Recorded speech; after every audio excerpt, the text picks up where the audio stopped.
Nakasulod na sa Philippine Area of Responsibility ang low pressure area. Apan bisan kon minus pa ang tsansa nga mamahimo'ng kining usa ka bagyo.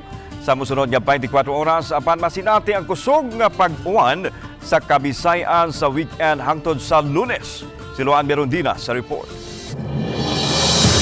Sa pagsaka sa shear line kung ang panag-abot sa init ug bugnaw nga hangin dito sa Southern Luzon, hinungdan nga nasinati karong adlaw sa Central Visayas ang init nga panahon. Apan kaganihang buntag, nakasulod na sa Philippine Area of Responsibility ang low pressure area. Hinuon matod sa PAGASA, menos ang kahigayunan nga mamahimo kining usa ka bagyo sa mosunod nga 24 ngadto sa 48 oras. Ang scenario sa dissipation, so naagipon scenario, but into TD, not yet rolled out because possibilities sad na ma-develop kini into TD sa ibang mga models.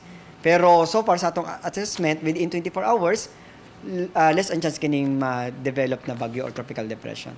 Matod sa PAGASA, nunod sa combined effect sa extension sa low pressure area ug sa shear line, uwanon ang tibuok Kabisayan karong weekend hangtod sa Lunes. Natay nakita ng mga kusog na mga pag-ulan this weekend until Monday. So delikado ang atong kini mga flash floods and landslide prone areas.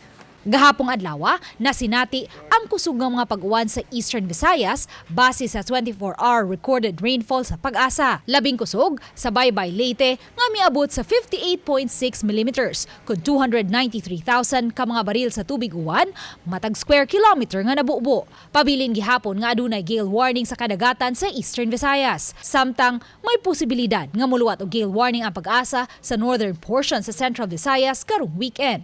Uban ni Marlon Melgazo, Luan Merondina, Balitang Bisdak.